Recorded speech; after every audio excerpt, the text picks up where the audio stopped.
天出去玩。你今天不用上学吗？我生病。生病了？嗯。那好吧，爸爸也不睡了。嘟嘟他怎么了？昨天晚上发烧了，最高烧到了38.2度。嘟嘟上小学这是第一次感冒，最近这个流感好像挺严重的。老师前2天也说过啊，如果有感冒发烧，不能去学校。哎，姐姐给你喷一下这个咳嗽好的快。咳嗽喷鼻子啊？它不是气管吗？支气管。到里面，然后也是消炎的呀。呼吸道感染是吧？要不要带个帐篷去啊？帐篷就不带了吧，太大个了。那就拿你们那个垫子去啊。可以。好久没用了，估计都发霉了。爸爸，我要带一个花生出去。去带花生啊？好，可以。好久没有一家4口出去玩了啊！就去那个河边是吧？啊，对。爸爸，我想要带那个小鸟出去玩。把小鸟也带出去啊？嗯。可以。来，出去玩一下。你这样赶得出去吗？哎呀，赶紧出去玩，给他工作力。看你轻车熟路的了。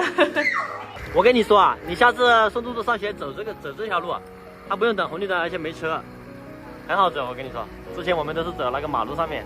我们已经到目的地了啊，这里一大片草地啊，就在这里玩吧。把小鸟也给它倒出来。哎，这个垃圾捡起来。啊，又没地方坐的了。换了一个地方坐的是吧？这个垫子好小啊。是一个妈妈坐在这里就感觉住满了。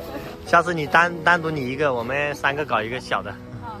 谁带我这一个家伙？这呱呱一家4个出来了，他比我单独带他出来开心多了。今年这个天气真的有点不太一样，都11月份了，我们穿短袖还感觉有点热。冬至已经过了。冬至还没过吧？立冬。哦，对，立冬。瞎说，我们厂里的还没发福利呢，你就说到了。原来你认真节日就是发福利啊。那肯定啊！给你们看看我现在住这边这个环境啊，挺好的啊，有一条河，然后两边有这个绿道，可以散步，也有人钓鱼啊。刚好这里有一大片草地。你别飞到树上去了！我跟你说，那天我就把它丢到树上去了，弄了半天才下来。然后这草地也挺大的，刚好这里适合他们玩。好热。谁叫你穿长袖嘞啊？这么热。我们3个都穿短袖，就你一个人穿长袖。今天我老婆还要去参加学校那个家委会是吧？然后我还请了半天假啊，今天晚上8点钟在上班。你还好请啦，要不然他要发烧没上学，那没人带他。哦，也是。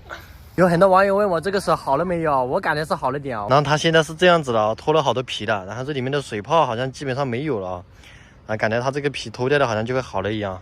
然后我再坚持用一段时间的药，应该差不多会好了。最主要是这段时间我没洗碗了，都是我老婆在洗，我这个手指头基本上没有接触过清洁剂那些。这一家人出来走一走，是不是舒服很多？说真话还是说假话？算了。